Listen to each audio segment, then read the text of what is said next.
Hi everyone, study IQ के learning platform पे आप सबका स्वागत है। आज हम उत्तराखंड के इकोनॉमिक सर्वे का सेकंड पार्ट करेंगे। हमने फर्स्ट पार्ट ऑलरेडी कर लिया है। ये इकोनॉमिक सर्वे आपके आने वाले उत्तराखंड के डिफरेंट गवर्नमेंट एग्ज़ाम्स के लिए यूज़फुल होगा। माई सेल्फ रवनीत कौर, अगर आप मेरे साथ टेलीग्राम पे एसोसिएट होना चाहते हैं तो रवनीत कौर ऑफिशियल पे एसोसिएट हो सकते हैं। हमारा जो पैटर्न रहेगा वो रहेगा क्वेश्चन प्लस डिस्कशन, और हम क्वेश्चन के फॉर्मेट में इसलिए करते हैं ताकि आपको मैक्सिमम क्वेश्चन का एंगल समझ आ सके। आपको क्वेश्चन की स्टेटमेंट को भी ध्यान से देखना है, क्योंकि स्टेटमेंट भी इस तरीके से फ्रेम की हैं कि वो भी इम्पॉर्टेंट हैं। सो वीडियो को शुरू करते हैं। सबसे पहला क्वेश्चन है, चीफ मिनिस्टर त्रिवेंद्र सिंह रावत जी ने उत्तराखंड स्पेस बिल्डिंग का इनॉग्रेशन किया। अगर आ जाए कि उत्तराखंड स्पेस बिल्डिंग कहाँ पे अभी रिसेंटली इनॉग्रेट हुई है, तो आपका आंसर होगा आंवला, देहरादून। देहरादून में ये बिल्डिंग बनाई गई है और उत्तराखंड स्पेस यूटिलाइजेशन सेंटर के लिए ये बिल्डिंग जो है वो बनाई गई है, ताकि स्पेस की एक्टिविटीज़ को प्रॉपरली मॉनिटर किया जा सके उत्तराखंड में रह के। अगले क्वेश्चन में आपको बताना है करेक्ट ऑप्शन कौन सा है। ये क्वेश्चन है राष्ट्रीय उच्चतर शिक्षा अभियान के बारे में। उच्चतर का मतलब होता है हायर एजुकेशन।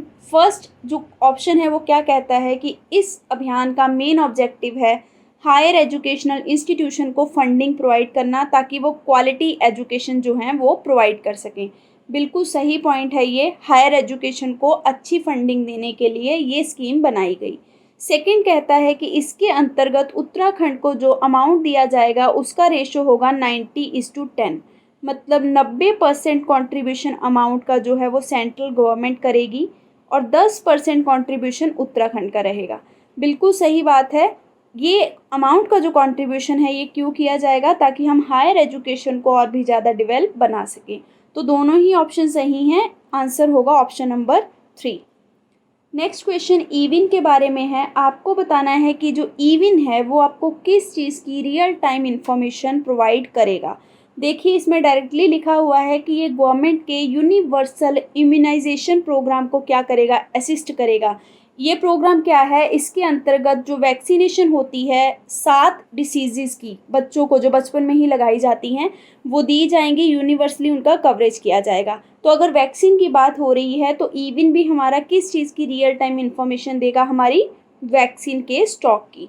ये हमें रियल टाइम में बताएगा कि किस जगह पे कितनी वैक्सीन अवेलेबल हैं। अभी कोविड के पीरियड में ये इवन बहुत ज़्यादा हेल्पफुल है आपके लिए, क्योंकि ये रियल टाइम में हमें बताता है कि वैक्सीन का स्टॉक कहाँ पे कितना है और हर जगह पे वैक्सीन स्टोर करने के लिए प्रॉपर टेम्परेचर मेंटेन किया जा रहा है या फिर नहीं किया जा रहा।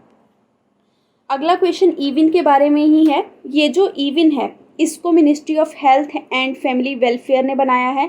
ये इंडिजिनस प्लेटफॉर्म है, हमारा ही बनाया हुआ प्लेटफॉर्म है मॉनिटरिंग का। तो बस आपको ये बताना है कि करंटली ये कितनी स्टेट में लागू किया जा चुका है। ये हर स्टेट में लागू नहीं हुआ। अगर स्टेटमेंट आ जाए कि ईविन हमारी पूरी स्टेट्स में चल रहा है तो गलत होगा। ये सिर्फ और सिर्फ अभी तक 12 स्टेट में ही लागू हुआ है। 12 स्टेट में ये अवेलेबल है, जिसके थ्रू आप वैक्सीन की क्या कर सकते हो, मॉनिटरिंग कर सकते हो। ध्यान रखिएगा, उन 12 स्टेट में उत्तराखंड भी आपका एक स्टेट है जिस जगह पे अभी ईविन जो है वो लागू हो चुका है। अगला क्वेश्चन ईविन की इनोवेशन पे ही है। आपको बस ये बताना है कि ये जो ईविन है इसके लिए कौन सी इंटरनेशनल ऑर्गेनाइजेशन ने हेल्प किया है इंडिया का। एक है ऑर्गेनाइजेशन जिसने फाइनेंशियल सपोर्ट दिया है, वो है आपकी गावी। गावी हम सब जानते हैं इंटरनेशनल लेवल पे एक वैक्सीन अलायंस है, मतलब डिफरेंट कंट्रीज़ ने मिल के क्या किया, निगोशिएट किया और वैक्सीन डेवलप करने के लिए सब कंट्री लगी हुई हैं कोविड की। तो ये जो ईविन है इसको फाइनेंस मिला गावी से, ठीक है। और इसमें जो हेल्प करी है वो किसने करी है, आपकी यूनाइटेड नेशन डेवलपमेंट प्रोग्राम ने। Very important question. यूएनडीपी आपका ईविन की टेक्नोलॉजी के लिए इंडिया के साथ रिलेटेड था और फाइनेंस जो है वो गावी ने आपको दिया। नेक्स्ट क्वेश्चन है कि ईविन जो उत्तराखंड में अब रिसेंटली मैंने बताया आपको लागू हो चुका है और ये all over the country 12 states में लागू किया गया है। ये उत्तराखंड जो इसमें कवर किया गया वो आपका सेकेंड फेज़ में कवर हुआ। इसको डिफरेंट फेज़ में पूरे इंडिया में धीरे धीरे लागू किया जाएगा। इंडिया की टेक्नोलॉजी अभी इतनी ज़्यादा हाई नहीं हुई है, फंडिंग की भी थोड़ी कमी रहती है, जिसके कारण हर एक स्टेट में ये जो वैक्सीन की मॉनिटरिंग है इसका टूल अवेलेबल नहीं करवाया जा सकता। तो ये जो है सेकेंड फेज़ में उत्तराखंड में लागू किया गया, धीरे धीरे ये हर जगह लागू किया जाएगा। ये जो आपको डायग्राम दिखाई दे रहा है, ये डायग्राम गावी का ही है। मैंने अभी आपको बताया गावी में डिफरेंट ऑर्गेनाइजेशन, देखिए UNICEF, Bill and Melinda Gates, World Bank, फिर आपके civil society organisation, vaccine manufacture, ये सब मिलके क्या करेंगे, गावी में इन्होंने फंडिंग दी है, रिसर्चर दिए हैं और कोविड की वैक्सीनेशन को डेवलप किया है। नेक्स्ट ये आपको स्क्रीनशॉट दिखाई दे रहा है, इसमें इम्पॉर्टेंट पॉइंट हमारे लिए सिर्फ ये है, हमने आयुष्मान योजना पढ़ी थी। सबसे पहले आप देखिए गोल्डन कार्ड हमने उसमें पढ़े थे करंट अफेयर में। आयुष्मान स्कीम के अंडर गोल्डन कार्ड दिए जाते हैं, जिसके थ्रू कार्ड दिखा के आप क्या कर सकते हो, खर्चा ले सकते हो, हॉस्पिटल आपका फ्री इलाज करेगा अगर आपको कोई प्रॉब्लम है। तो इस गोल्डन कार्ड को बनाने में उत्तराखंड जो है वो सेकंड नंबर का देश, सेकंड नंबर का स्टेट है। मतलब सबसे ज़्यादा गोल्डन कार्ड किस उसने बांटे हैं राज्य ने, तो वो है आपका केरल। सेकंड नंबर पे कौन है, उत्तराखंड। बहुत इंपॉर्टेंट क्वेश्चन है, डायरेक्टली पूछा जा सकता है कि गोल्डन कार्ड की सुविधा सबसे ज़्यादा किसने दी है, तो केरल ने, सेकंड नंबर पे उत्तराखंड ने। उसी के बाद जब आप अस्पताल में जाके ये गोल्डन कार्ड दिखाते हैं तो उसमें आपका अमाउंट जो होता है अस्पताल का खर्चा वो माफ़ हो जाता है, सीधा वो गवर्नमेंट के थ्रू हॉस्पिटल में चला जाएगा। तो उस अमाउंट को भुगतान देने के लिए, क्लेम जो होता है उस क्लेम को प्रॉपरली ख़त्म करने के लिए, भुगतान जल्दी से जल्दी हॉस्पिटल को देने के लिए आपका कौन सा स्टेट सबसे नंबर 1 पे है, वो है उत्तराखंड। कोई भी क्लेम हो हॉस्पिटल का गोल्डन कार्ड के अंडर, उसको जल्दी से जल्दी क्लियर कौन करता है, उत्तराखंड। पहले नंबर का ये ऐसा राज्य है जो जल्दी से हॉस्पिटल का क्लेम जो है वो क्लियर कर देता है। नेक्स्ट क्वेश्चन प्रधानमंत्री मातृ वंदना योजना पे है। ये सारी स्कीम्स इकोनॉमिक सर्वे में मेंशन थी, सो हमारे लिए बहुत इंपॉर्टेंट है। देखिए पहली स्टेटमेंट क्या कहती है, पहली स्टेटमेंट में ये लिखा है कि ये सेंट्रली स्पॉन्सर्ड स्कीम है ministry of women and child development की। बिल्कुल सही बात है। अगर आ जाए कि कौन सी मिनिस्ट्री रिस्पॉन्सिबल है इस स्कीम के लिए, तो वो है ministry of women and child development. इस स्कीम के अंडर लिखा है कि 10,000 रुपये का जो कैश है वो 3 इंस्टॉलमेंट में दिया जाएगा जो भी बेनिफिशियरी होगा। इसमें बेनिफिशियरी कौन होते हैं, प्रेग्नेंट मदर्स होती हैं, ठीक है। ये पॉइंट गलत है क्योंकि 10,000 रुपये की अमाउंट नहीं दी जाएगी, 5,000 रुपये की अमाउंट दी जाएगी।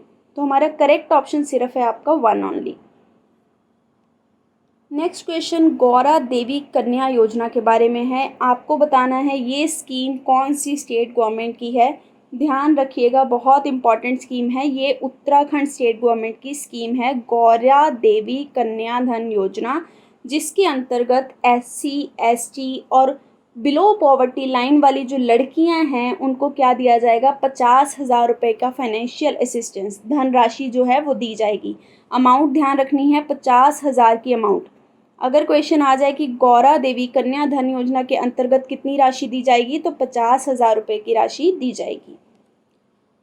नेक्स्ट क्वेश्चन कोसी रिवर के बारे में है। कोसी रिवर रिजुविनेशन अभियान जो है वो उत्तराखंड सरकार का ही है। आपको करेक्ट स्टेटमेंट बतानी है। पहली स्टेटमेंट कहती है कि इसमें हम कोसी रिवर को क्या करेंगे, रीजनरेट करेंगे, उसका रेनोवेशन करेंगे, ठीक है। और ये किस चीज़ की लाइफ लाइन है, ये आपके अल्मोड़ा और नैनीताल डिस्ट्रिक्ट का क्या है, लाइफ लाइन है। बिल्कुल सही पॉइंट है ये आपका।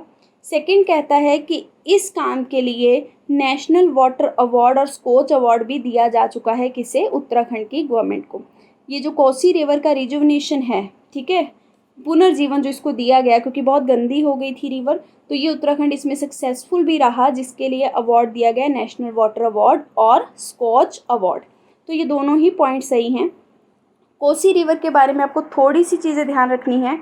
कोसी रिवर आपकी रामगंगा रिवर की क्या है, ट्रिब्यूटरी है। रामगंगा की ये आपकी ट्रिब्यूटरी है, और रामगंगा आपकी किसकी ट्रिब्यूटरी है, गंगा की ट्रिब्यूटरी है।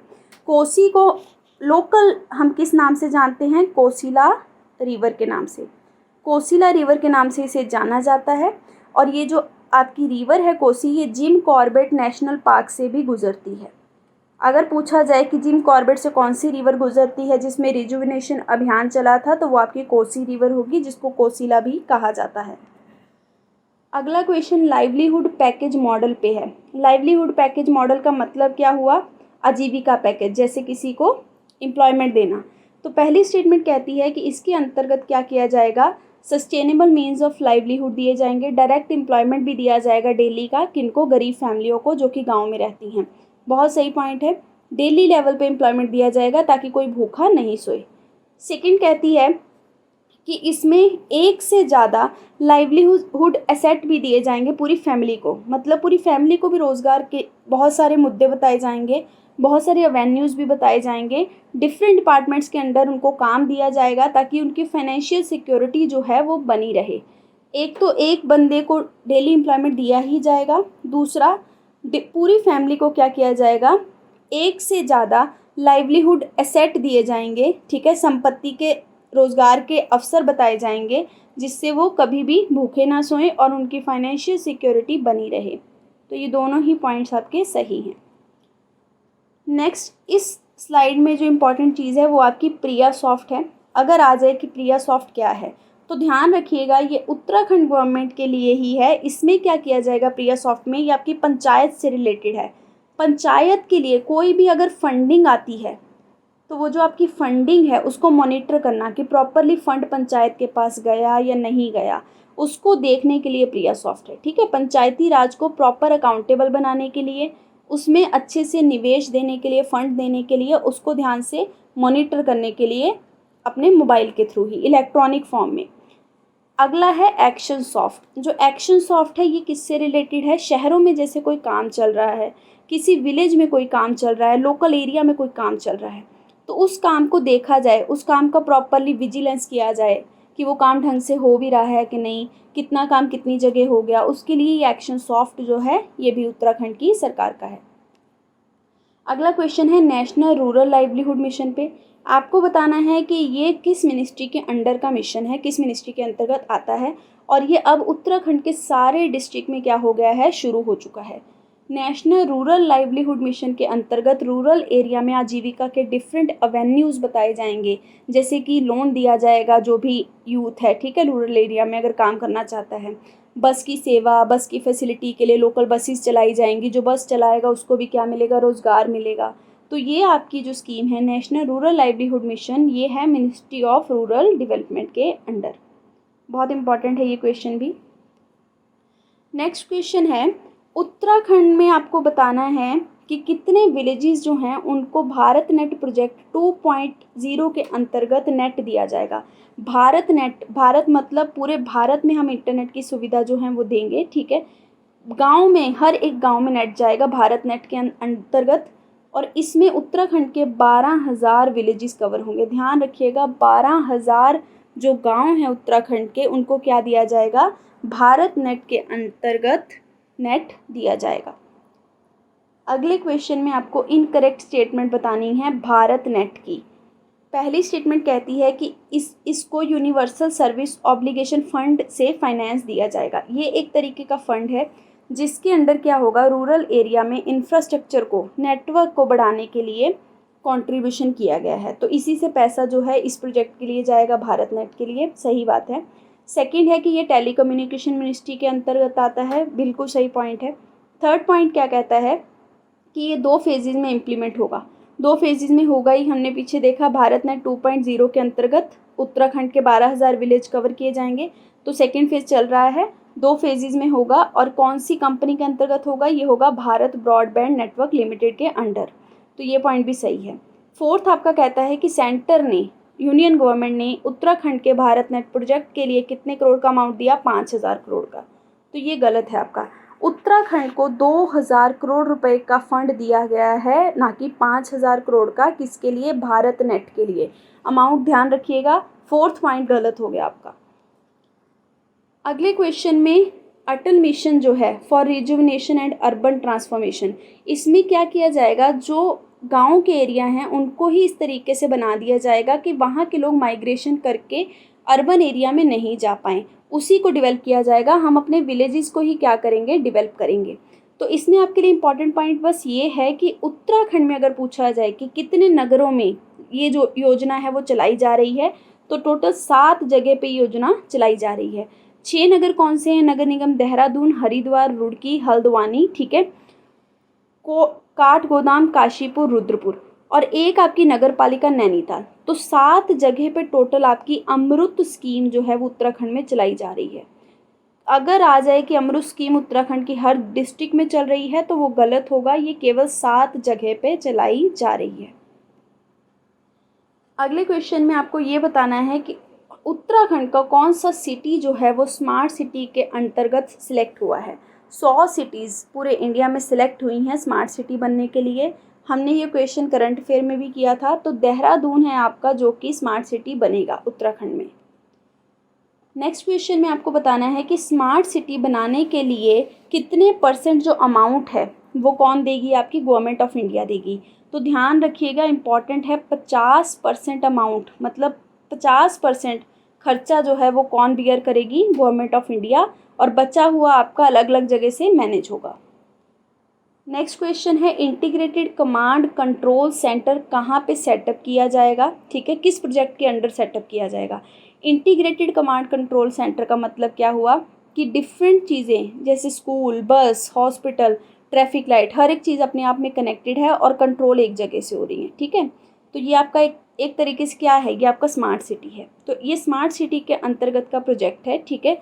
इसके अंतर्गत हर एक चीज़ के लिए स्मार्ट सॉल्यूशन जो हैं वो बताए जाएंगे म्यूनिसिपल कॉरपोरेशन के द्वारा। अगला क्वेश्चन है 200G synthetic athletic practice track जो है वो बनाया जा रहा है, ठीक है।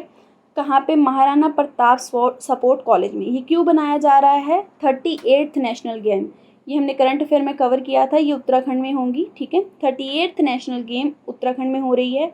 आपको बताना है इससे पिछले वाली कहाँ पे कंडक्ट हुई थी, कमेंट सेक्शन में अगर आपने वीडियो देखा होगा, बहुत इंपॉर्टेंट है। इसका आपको मैस्कट भी बताना है, मैंने आपको बताया था करंट अफेयर में, ठीक है। तो मैस्कट भी आप कमेंट सेक्शन में बताएंगे अगर आपने पुरानी वीडियो देखी है। तो ये कॉलेज कहाँ सेटअप हो रहा है, ये आपका देहरादून में सेटअप हो रहा है। किस चीज़ के लिए, 38th नेशनल गेम्स के लिए, जो कि उत्तराखंड में होंगी। नेक्स्ट क्वेश्चन इसी चीज़ पे है, ये जो 38th नेशनल गेम्स होने वाली हैं ये उत्तराखंड में पहली बार होंगी, फर्स्ट टाइम, बहुत इंपॉर्टेंट है, ध्यान रखिएगा, ये फर्स्ट टाइम उत्तराखंड में होंगी। आपको बताना है कौन से साल में ये गेम होंगी, कंडक्ट करवाई जाएंगी। तो ये आपकी 2022 में गेम्स होंगी। अगर क्वेश्चन आ जाए 2022 में उत्तराखंड में कौन से नंबर की गेम्स होंगी, तो 38th नेशनल गेम्स होंगी, ठीक है। और ये पहली बार उत्तराखंड में करवाई जा रही हैं। अगला क्वेश्चन है state level adventure training centre. Adventure training centre Shivpuri में बनाया जा रहा है। हमने अपने करंट अफेयर की वीडियो में रेगुलरली देखा था, मैंने आपको बताया था कि एडवेंचर टूरिज़्म को प्रमोट किया जा रहा है पूरी स्टेट में, ठीक है, ताकि टूरिस्ट आएँ, एडवेंचर भरी चीज़ों का आनंद ले सकें। और मैंने ये बताया था कि एडवेंचर के लिए कौन सी डिस्ट्रिक्ट को चुना गया है, टिहरी। तो ये जो ट्रेनिंग सेंटर है एडवेंचर का, ये भी टिहरी में ही स्थापित किया जाएगा, शिवपुरी में, टिहरी में, शिवपुरी में। अगले क्वेश्चन में आपको बताना है कि कौन सी टेक्नोलॉजी पॉलिसी है जिसका ऑब्जेक्टिव है कि उत्तराखंड के यूथ को हम क्या देंगे, एम्प्लॉयमेंट देंगे। किस फील्ड में, इंफॉर्मेशन टेक्नोलॉजी के फील्ड में। साइबर क्राइम हद से ज़्यादा बढ़ रहा है हमारे कंट्री में, इसी के अंतर्गत ये पॉलिसी जो है वो उत्तराखंड ने बनाई थी। और अब इसी के अंतर्गत हम क्या देंगे, एम्प्लॉयमेंट अपॉर्चुनिटीज़ क्रिएट करेंगे। तो इसका सही आंसर होगा आपका स्टेट इंफॉर्मेशन टेक्नोलॉजी पॉलिसी 2018 के अंतर्गत ये जो है दी जाएगी आपकी employment opportunities for the youth, जवानों को नौकरियां दी जाएंगी। नेक्स्ट क्वेश्चन में आपको फुल फॉर्म बतानी है यूके स्वान की। इसकी फुल फॉर्म है, ये डायरेक्टली इकोनॉमिक सर्वे में मेंशन था तो फ्रेम हो सकता है। इसका आंसर है Uttarakhand state wide area network. Uttarakhand का पूरा नेटवर्क जो है वो कैसा है, ये हमने पीछे आईटी पॉलिसी में देखा, ठीक है। तो पूरे नेटवर्क को स्टडी करने के लिए ये आपका यूके स्वान प्रोजेक्ट है। अगला क्वेश्चन है कौन से प्रोजेक्ट के अंतर्गत पब्लिक सर्विसेज जो हैं उनको कंप्यूटराइज किया जाएगा। मतलब अब हर एक सर्विस आप क्या इलेक्ट्रॉनिक फॉर्म में ले सकते हैं स्टेट से, उत्तराखंड गवर्नमेंट से। तो ये मैंने आपको करंट अफेयर में करवाया था, ये है आपका ई डिस्ट्रिक्ट प्रोजेक्ट। हर एक चीज़ आप इलेक्ट्रॉनिकली अप्लाई कर सकते हैं, कोई आपको डॉक्यूमेंट चाहिए, लाइसेंस चाहिए, हर चीज़ की सुविधा आपको इलेक्ट्रॉनिक फॉर्म में, कंप्यूटराइज फॉर्म में दी जाएगी under the E district project. Next question में आपको बताना है कि कौन सा ऐसा डिजिटल वॉलेट है जिसमें सिटीजन अपने सारे डॉक्यूमेंट्स को डिजिटल फॉर्मेट में रख सकता है कहीं पे भी, और उसको ऑनलाइन भी शेयर कर सकता है। जैसे मेरी डिग्री है, मेरा कोई ज़रूरी डॉक्यूमेंट है, मैं उसको इस लॉकर में रख सकती हूँ। और ये लॉकर कौन सा है, डिजिटल लॉकर, डिजिटल लॉकर है, ध्यान रखिएगा, बहुत इंपॉर्टेंट है। अगला क्वेश्चन है कि देवी भूमि प्रोजेक्ट जो उत्तराखंड गवर्नमेंट का है, आपको बताना है ये किस चीज़ को, ठीक है, पूरी तरह से ऑनलाइन कर देगा। देवी भूमि, भूमि का मतलब होता है लैंड, तो ध्यान रखिए लैंड रिकॉर्ड का जो डाटा है उत्तराखंड में, हर किसी की कितनी प्रॉपर्टी है, लैंड रिकॉर्ड का जो भी डाटा है अब वो इंटरनेट पे हो जाएगा, पूरा ऑनलाइन अवेलेबल हो जाएगा। ऑनलाइन स्टोर करने का फ़ायदा क्या होगा, जो भी लैंड के डिस्प्यूट चलते हैं, झगड़े चलते हैं, वो कम हो जाएंगे क्योंकि हर चीज़ ऑनलाइन अवेलेबल हो जाएगी। ये क्वेश्चन भी इम्पॉर्टेंट हो सकता है, सीधा पॉइंट इसमें क्वेश्चन फ्रेम किया जा सकता है कि पीएमजी दिशा क्या है। तो ध्यान रखिए पीएमजी दिशा क्या है एक्चुअल में, इसके अंतर्गत डिजिटल साक्षरता का अभियान चलाया गया है कि हम लोगों को डिजिटल गाइडेंस देंगे, ठीक है। किसी को सोचिए ऑनलाइन पेमेंट करना नहीं आता, वो कैसे किया जाता है, तो ये प्रोजेक्ट जो है लोगों को डिजिटली लिटरेट करने के लिए है, उनको डिजिटल नॉलेज देने के लिए है। इसके अंडर कितने गांव कवर किए जाएंगे, ध्यान रखिए 5 लाख ग्रामीण लोगों को ये जो है इस मिशन के अंतर्गत साक्षरता दी जाएगी। और ध्यान रखिए 5 लाख है इस मिशन का गोल, उत्तराखंड में ऑलरेडी इसके अंडर 4 लाख अप्रॉक्सीमेटली जो लोग हैं उनको रजिस्टर कर लिया गया है। नेक्स्ट क्वेश्चन है सहयोग पे। अगर आ जाए क्वेश्चन कि सहयोग जो है वो किस स्टेट गवर्नमेंट का प्लेटफॉर्म है, तो ये उत्तराखंड का प्लेटफॉर्म है। अब देख लेते हैं ये प्लेटफॉर्म है क्या। इस प्लेटफॉर्म के अंतर्गत सहयोग का मतलब हो गया सहायता करना। एनजीओ, कॉरपोरेट, कोई भी सिटीजन है अगर वो अपनी सोसाइटी में कंट्रीब्यूट करना चाहता है तो वो CSR के अंतर्गत कर सकता है। CSR क्या होती है, कॉरपोरेट सोशल रिस्पॉन्सिबिलिटी, कि आप अपनी सैलरी जो होती है, कंपनी जो होती है 4% हिस्सा, ठीक है, वो किस में देंगी, सोशल वर्क में देंगी। हॉस्पिटल बना दिया, कुछ कर दिया, तो ये जो सहयोग है इससे पता लगता रहेगा कोई भी अगर आके फंड देना चाहता है तो CSR के अंदर दे सकता है। और ये आपका उत्तराखंड का पोर्टल है। अगला क्वेश्चन है उत्तराखंड ने इंडिया ड्रोन फेस्टिवल 2.0 जो है वो कहाँ पे इनॉग्रेट कर दिया है, कि कहाँ पे इसका उद्घाटन किया है। तो ये देखिए डायरेक्टली इकोनॉमिक सर्वे में मेंशन था, ये आपका देहरादून में इनॉग्रेट हो चुका है। ध्यान रखिएगा इंडिया ड्रोन फेस्टिवल 2.0, अगर आ जाए कि ड्रोनाथॉन क्या है तो ये ड्रोन फेस्टिवल ही है, ठीक है, देहरादून में इनॉग्रेट हुआ। इसका थीम अगर पूछा जाए, ये देखिए लिखा हुआ है, इसकी थीम क्या थी, anti drone technique, anti drone technique इसकी थीम थी। तो ये हमारे लिए बहुत ज़्यादा क्या है, इम्पॉर्टेंट है। ध्यान रखिए एक और चीज़, उत्तराखंड आपका ऐसा पहला स्टेट है, फर्स्ट स्टेट है जिस जगह पे क्या है, ड्रोन एप्लीकेशन रिसर्च सेंटर बनाया गया है। ड्रोन एप्लीकेशन रिसर्च सेंटर, इसका मतलब क्या हुआ कि ड्रोन कहाँ कहाँ पे यूज़फुल हो सकते हैं, कहाँ कहाँ उनकी एप्लीकेशन हो सकती है, उसको रिसर्च करने के लिए यहाँ पे सेंटर बना है। पहला स्टेट है उत्तराखंड जिस जगह ये सेंटर बनाया गया है। अगला क्वेश्चन है Uttarakhand science education and research centre कहाँ इस्टेब्लिश हुआ, ये आप फोटो में देख पा रहे हैं, ये आपका देहरादून में इस्टेब्लिश किया गया। ये भी डायरेक्टली मेंशन ही था इकोनॉमिक सर्वे में। नेक्स्ट क्वेश्चन है Uttarakhand live stock development board जो है उसने क्या किया है, Uttarakhand live stock development board को गवर्नमेंट ऑफ इंडिया ने एक नेशनल नोडल एजेंसी डिक्लेयर कर दिया है। अगर आ जाए कि किस बोर्ड को नेशनल नोडल एजेंसी डिक्लेयर किया गया उत्तराखंड के, तो वो होगा लाइव स्टॉक डेवलपमेंट बोर्ड। क्यों डिक्लेयर किया गया, ताकि यहाँ पे रेड सिंधी और गिर जो कैटल हैं हमारी, हम उनको क्या कर सकें, उनके जर्म प्लाज्म को इंपोर्ट कर सकें। जर्म प्लाज्म मतलब कोई उनका टिश्यू हो गया, कोई ऑर्गन हो गया, वो डायरेक्टली हम इंपोर्ट कर पाएँ। इससे क्या होगा, हमारी जो इंडिजिनस ब्रीड है वो और भी ज़्यादा क्या होगी, क्वालिटी प्रोडक्शन देगी। तो ये जो रेड सिंधी और गिर कैटल की ब्रीड है ये हम कहाँ से इंपोर्ट करेंगे, ब्राज़ील से। ब्राज़ील इसका आंसर होगा, और उत्तराखंड की ये जिम्मेदारी है इस चीज़ को इंपोर्ट करना। अगर क्वेश्चन आ जाए कि किस ब्रीड को इंपोर्ट किया जाएगा ब्राज़ील से, किसके द्वारा, Uttarakhand live stock development board के द्वारा, तो आंसर होगा रेड सिंधी और गिर कैटल। अगला क्वेश्चन, पहले कैटलमैन का आपको नाम बताना है जिनको पहला किसान क्रेडिट कार्ड दिया गया, किसके अंतर्गत, डेयरी एंटरप्राइज के अंडर। अब ध्यान रखिएगा पहले किसान क्रेडिट कार्ड केवल फसलों के लिए दिया जाता था, अब किसी को अगर एनिमल हस्बेंड्री करनी है, पशुपालन करना है, डेयरी खोलनी है, उसके लिए भी ये क्रेडिट कार्ड इशू किए जाएंगे। तो उत्तराखंड में ऐसे पहले कौन से किसान हैं जिनको ये दिया गया, फर्स्ट कैटलमैन कौन से हैं, ये हैं आपके ललित बदकौंती, बहुत इंपॉर्टेंट है, ध्यान रखिएगा। अगला क्वेश्चन है कि उत्तराखंड का कौन सा ऐसा डिस्ट्रिक्ट है जिसने अभी तक मैक्सिमम फॉरेस्ट कवर जो है वो लूज़ कर दिया। सबसे ज़्यादा फॉरेस्ट कवर यहाँ पे ख़त्म हुआ है किस रिपोर्ट के मुताबिक? फॉरेस्ट सर्वे ऑफ इंडिया की लेटेस्ट रिपोर्ट के मुताबिक। तो ये आपका देहरादून है। देहरादून आपका ऐसा डिस्ट्रिक्ट है जिस जगह सबसे ज़्यादा लॉस हुआ है फॉरेस्ट का। फॉरेस्ट सर्वे ऑफ इंडिया की कौन सी रिपोर्ट है जिसके में देखा गया ये आपकी रिपोर्ट है स्टेट ऑफ फॉरेस्ट रिपोर्ट 2019। इसमें ये देखा गया कि देहरादून में सबसे ज़्यादा फॉरेस्ट का लॉस हुआ है और ये रिपोर्ट हर बार 2 साल बाद निकाली जाती है। अगला क्वेश्चन है टोटल फॉरेस्ट एरिया उत्तराखंड का आपका है 98,000 स्क्वायर किलोमीटर। फिगर ध्यान रखिएगा, ये फिगर बहुत इंपॉर्टेंट है। 98,000 स्क्वायर किलोमीटर उत्तराखंड का टोटल फॉरेस्ट एरिया है। आपको बताना है कि ये टोटल एरिया का कितने परसेंट है, उत्तराखंड के टोटल एरिया का कितने परसेंट हिस्सा फॉरेस्ट है।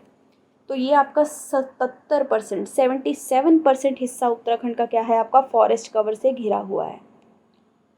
अगले क्वेश्चन में हमारे लिए इम्पॉर्टेंट क्या है ये देखिए, इसमें ये लिखा है कि 3 ऐसे जनपद, 3 ऐसे डिस्ट्रिक्ट हैं जिस जगह जो वनों का क्षेत्रफल है, जो फॉरेस्ट एरिया है वो आपका 50% से भी कम है, बहुत ही कम है मतलब, ठीक है, 50 से भी कम है।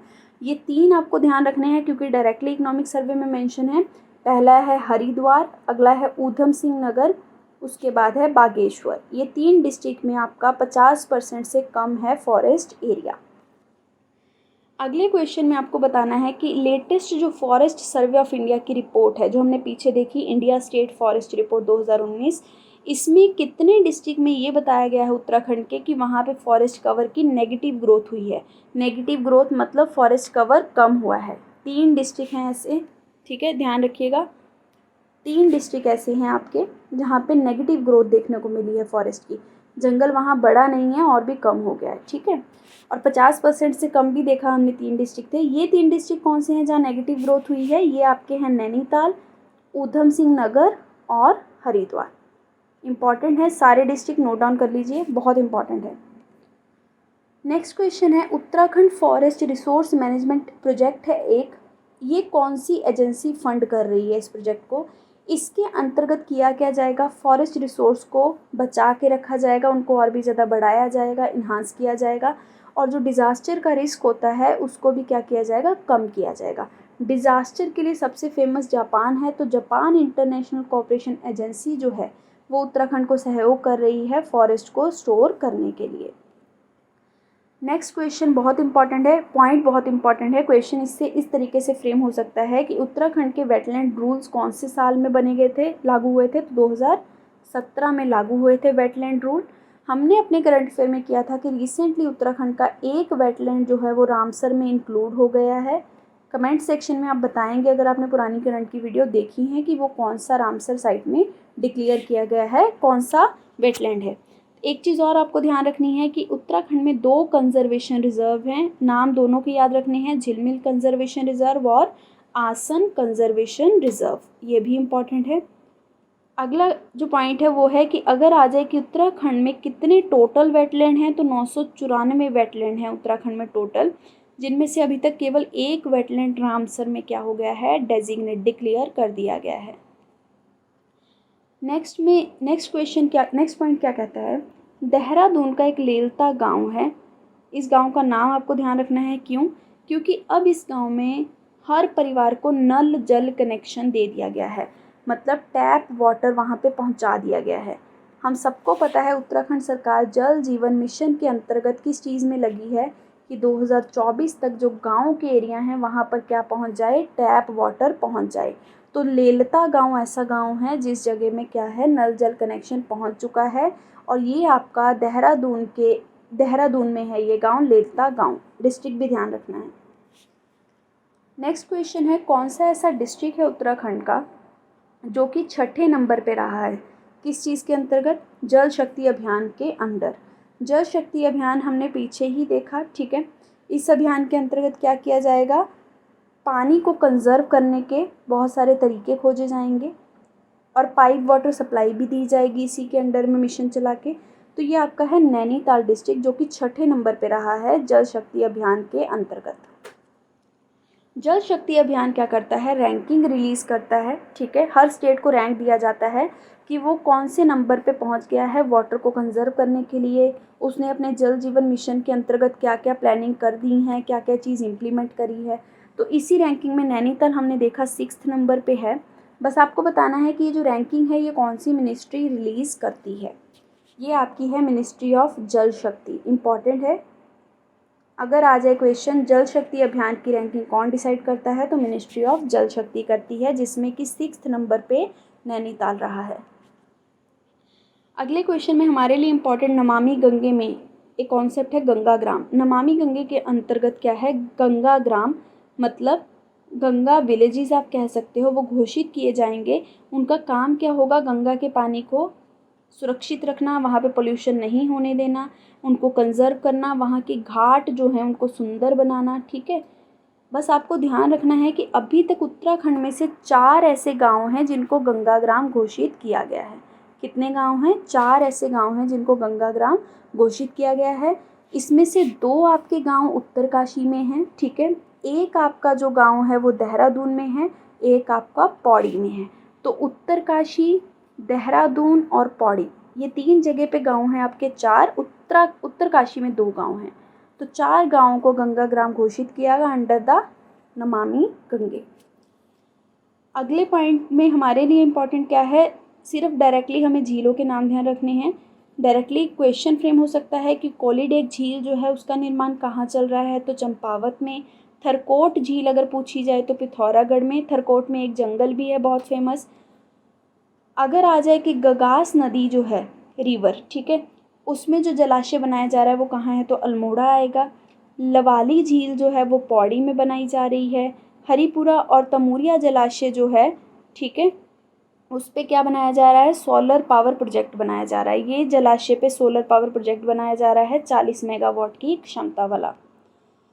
क्लस्टर अप्रोच अगर आ जाए क्वेश्चन में क्या है, तो ध्यान रखिए क्लस्टर अप्रोच एग्रीकल्चर से रिलेटेड है, जिसके अंतर्गत हर एक जगह पे एग्रीकल्चर में मतलब आप समझिए किसी के पास इतना फील्ड है, थोड़े थोड़े क्लस्टर बनाए जाएंगे, जोड़ दिया जाएगा तो लोगों के फार्म को, ताकि वो आपस में मिल के क्या कर सकें, ज़्यादा से ज़्यादा प्रोडक्शन कर सके सब्जियों का और फलों का, और उनसे उनको क्या हो सके, फ़ायदा हो सके। अगर आ जाए बारानी कृषि हेतु क्या किया गया है, बारानी मतलब ड्राई फार्मिंग, ठीक है, ड्राई लैंड फार्मिंग के अंतर्गत क्या किया गया है, तो इसके अंतर्गत ध्यान रखिएगा कि 58,000 जो फार्मर हैं उनको क्या किया गया है, सहायता उनकी की गई है ड्राई लैंड फार्मिंग में, ताकि उनको भी फ़ायदा हो सके। क्योंकि ड्राई लैंड फार्मिंग में ज़्यादा अपॉर्चुनिटी नहीं है, लोगों के पास ज़्यादा उनके पास पैसा नहीं हो पाता, पानी की फैसिलिटी नहीं होती, तो इसके लिए उनकी हेल्प की जाती है। नेक्स्ट हमारे लिए कौन सा पॉइंट इम्पॉर्टेंट है, हमारे लिए बस ये इम्पॉर्टेंट है कि अगर हम एक्सपोर्ट के मामले में देखें, निर्यात की दृष्टि में अगर आ जाए कि एक्सपोर्ट के मामले में उत्तराखंड कौन से नंबर का राज्य है, तो है 19th नंबर का। मतलब उत्तराखंड को एक्सपोर्ट के मामले में पूरे इंडिया में 19वां स्थान हासिल हुआ है। ये बहुत ही इम्पोर्टेंट पॉइंट है। अगला जो चीज़ हमारे लिए इम्पॉर्टेंट है इसी जगह पे, वो है एक्सपोर्ट प्रिपेयर्डनेस इंडेक्स। अगर आ जाए कि एक्सपोर्ट प्रिपेयर्डनेस इंडेक्स कौन लॉन्च करता है, तो वो आपका लॉन्च करता है नीति आयोग। नीति आयोग आपका एक्सपोर्ट प्रिपेयर्डनेस इंडेक्स लॉन्च करता है, और इसमें उत्तराखंड हिमालयी राज्यों में मतलब हिली स्टेट्स में उत्तराखंड आपका पहले नंबर पे रहा है। उत्तराखंड हिली स्टेट्स में पहले नंबर पे रहा है, किसमें, एक्सपोर्ट प्रिपेयर्डनेस इंडेक्स में, जो कि नीति आयोग के द्वारा लॉन्च किया जाता है। नेक्स्ट क्वेश्चन क्या कहता है, आपको ये बताना है कि कौन सा ऐसा स्टेट है जो अपने आप को वर्ल्ड का पहला स्पिरिचुअल इकोनॉमिक जोन बनाएगा। स्पिरिचुअल इकोनॉमिक जोन का मतलब क्या होगा कि अगर आप स्पिरिचुअल एक्टिविटी से इंस्पायर हैं, मेडिटेशन करना, योगा करना, ये सब आपको पसंद है, तो वहाँ जाके करिए। वहाँ का टूरिज़्म भी प्रमोट होगा और वो स्पिरिचुअली क्या होगा, इकोनॉमिकली डेवलप होगा स्पिरिचुअल एक्टिविटी के थ्रू। तो वो आपका उत्तराखंड है। बहुत ही इंपॉर्टेंट क्वेश्चन है, क्योंकि ये वर्ल्ड का पहला स्पिरिचुअल इकोनॉमिक जोन होगा, वर्ल्ड का, पूरे देश का, ठीक है। अगला क्वेश्चन है, कौन सा डिपार्टमेंट है जो कि ग्रोथ सेंटर स्कीम को इम्प्लीमेंट कर रहा है उत्तराखंड में। ग्रोथ सेंटर स्कीम का मतलब क्या हुआ कि हम एक ऐसा सेंटर बनाएंगे ग्रोथ का, जिसके थ्रू हर एक जगह पे ग्रोथ डेवलप होगी। वो आपका सेंटर है एमएसएमई। एमएसएमई आपका डिपार्टमेंट, ठीक है, जो कि किससे रिलेटेड है आपका, मीडियम स्केल और मिनी इंडस्ट्री से रिलेटेड। ये डिपार्टमेंट आपका ग्रोथ सेंटर बनाएगा। जैसे कि मैंने एग्रीकल्चर का एक फार्म लगा दिया, ठीक है, जिसमें फूड प्रोसेसिंग हो रही है, उसके थ्रू हर एक जगह पे एम्प्लॉयमेंट जाएगा, वो एक्सपोर्ट होने के लिए जाएगा एक मार्केट में। वहाँ पे अगर मुझे उसको फ्रेश वेजिटेबल्स को कलेक्ट करना है तो वहाँ पे कलेक्शन सेंटर भी बन जाएगा। तो उसको बोलते हैं ग्रोथ सेंटर, जो अपने अपने आप में सेंटर बन के हर एक जगह पे ग्रोथ को लेके जाए। अगला क्वेश्चन कहता है मुख्यमंत्री स्वरोजगार योजना जो है ये किस चीज़ के लिए है। ये कोविड-19 के बाद बनाई गई ये स्वरोजगार योजना उत्तराखंड गवर्नमेंट की है। ये है आपकी माइग्रेंट्स के लिए। कोविड के टाइम पे बहुत सारे माइग्रेंट्स जो हैं वो अपने अपने राज्य में वापस आए, इसलिए ये स्कीम उत्तराखंड गवर्नमेंट ने चलाई ताकि जो माइग्रेंट आ रहे हैं अलग अलग जगह से उनको वहीं पे रोज़गार दिए जा सकें उत्तराखंड में ही रह के। मेडिकल डिवाइस पार्क आपको बताना है 100 एकड़ लैंड पे जो बनाया जा रहा है वो उत्तराखंड के कौन सी जगह पे डेवलप किया जा रहा है। ये क्वेश्चन बहुत इंपॉर्टेंट है, बहुत ही ज़्यादा इंपॉर्टेंट है। मेडिकल डिवाइसेस पार्क आपका हरिद्वार में बनाया जा रहा है। हरिद्वार में मेडिकल डिवाइस पार्क बनाया जा रहा है। अगर क्वेश्चन आ जाए कि जो हरिद्वार में मेडिकल डिवाइस पार्क बनाया जा रहा है वो कितने एकड़ लैंड पे है, तो 100 एकड़ के लैंड पे। नेक्स्ट क्वेश्चन है उत्तराखंड की स्टेट गवर्नमेंट ने एक डिजिटल प्लेटफॉर्म लॉन्च किया, आपको उस प्लेटफॉर्म का नाम बताना है। ये प्लेटफॉर्म है उत्तराखंड के अनएम्प्लॉयड और स्किल्ड यूथ के लिए। इस प्लेटफॉर्म का नाम है होप पोर्टल। अगर कोई एम्प्लॉयड है तो इस होप पोर्टल पे जाके वो खुद को रजिस्टर कर सकता है, ठीक है। अगर वो स्किल्ड है तो उसे वहाँ से एम्प्लॉयमेंट अपॉर्चुनिटी भी मिलेगी। तो ध्यान रखिए होप पोर्टल जो आपका है वो उत्तराखंड गवर्नमेंट का है, किसके लिए, युवाओं के लिए जो कि अनएम्प्लॉयड हैं। ये क्वेश्चन हमने पहले भी किया है लेकिन अलग फॉर्मेट में किया है। 25 किलोवाट कैपेसिटी का प्रोजेक्ट जो है वो उत्तराखंड सरकार बना रही है और इसकी लागत है 25 लाख रुपए। इसमें हम इलेक्ट्रिसिटी जनरेट करेंगे किसके थ्रू, आपको ये बताना है। 4 ऑप्शन है किस चीज़ के थ्रू हम इलेक्ट्रिसिटी जो है वो जनरेट करेंगे, और ये आपका उत्तरकाशी डिस्ट्रिक्ट में प्रोजेक्ट जो है वो इस्टेब्लिश किया जा रहा है। तो आपका आंसर है पिरुल। पिरुल क्या होती हैं, पाइन नीडल्स होती हैं। पाइन जो आपका ट्री है उसकी पत्तियां आप समझ सकते हैं सूखी, जिससे हम क्या करेंगे, इलेक्ट्रिसिटी को जनरेट करेंगे। 25 किलोवाट की इलेक्ट्रिसिटी प्रोड्यूस की जाएगी। अगले क्वेश्चन में आपको करेक्ट ऑप्शन बताना है। चारों ही ऑप्शन करेक्ट हैं। इनको हम एक बार पढ़ लेते हैं क्योंकि ये डायरेक्टली मेंशन थे इकोनॉमिक सर्वे में एज इट इज़। प्रधानमंत्री ग्राम सड़क योजना जो है वो 2000 से इम्प्लीमेंट की जा रही है पूरे इंडिया में। इसके लिए जो फंक्शनल ऑर्गेनाइजेशन है, ठीक है, उत्तराखंड में वो कौन सी है, रूरल डेवलपमेंट एजेंसी। उत्तराखंड में इस स्कीम को कौन इम्प्लीमेंट कर रहा है, आपका रूरल रोड डेवलपमेंट एजेंसी। इस स्कीम के अंडर क्या किया जाएगा, 250 से अगर ज़्यादा पॉपुलेशन है पहाड़ी एरिया में तो वो एरिया इस स्कीम के अंडर कवर हो जाएगा और वहाँ पे रोड्स जो हैं वो बनाई जाएंगी। ध्यान रखिए 250 से ऊपर पॉपुलेशन होनी चाहिए पहाड़ी राज्यों में, तब ये उस स्कीम के अंडर वो राज्य कवर होगा। तो चारों ही ऑप्शन सही हैं। अगला क्वेश्चन है, आपको बताना है कि जो पहले मसूरी हाउस था किसका, ब्रिटिश सर्वेयर और जोग्राफर का, उसको अब क्या बनाया जा रहा है, कार्टोग्राफी म्यूज़ियम में तब्दील किया जा रहा है। तो अगर क्वेश्चन आ जाए कार्टोग्राफी म्यूज़ियम कहाँ बनाया जा रहा है उत्तराखंड के, तो वो मसूरी में बनाया जा रहा है। और ये हाउस किनका था पहले, ये आपका था जॉर्ज एवरेस्ट का। इम्पॉर्टेंट है, जॉर्ज एवरेस्ट, इन्हीं के नाम पे माउंट एवरेस्ट का नाम है। जॉर्ज एवरेस्ट का जो हाउस था मसूरी हाउस, उसको अब कार्टोग्राफी म्यूज़ियम में तब्दील किया जाएगा। नेक्स्ट क्वेश्चन एवरेस्ट पे ही है। जॉर्ज एवरेस्ट कौन थे, आपको ये बताना है। ये इंडिया से इनका क्या नाता था, ये आपको बताना है। इन्हीं के नाम पे माउंट एवरेस्ट का नाम रखा गया है। तो ये आपके इंडिया के सर्वेयर जनरल रह चुके हैं, जो सर्वे करते हैं, सर्वेयर जनरल। तो हमारे लिए इम्पॉर्टेंट है क्योंकि इनका मेंशन था इकोनॉमिक सर्वे में इनके बारे में, इसलिए हमने ये कवर किया।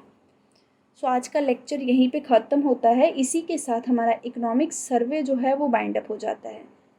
तो अगला हम बजट का वीडियो करेंगे। आई होप आपको वीडियो समझ लगा होगा। अगर आपकी कोई भी क्वेरी हो तो आप इन कॉन्टैक्ट नंबर्स पे कांटेक्ट कर सकते हैं। पढ़ते रहिए। All the best. Thank you very much.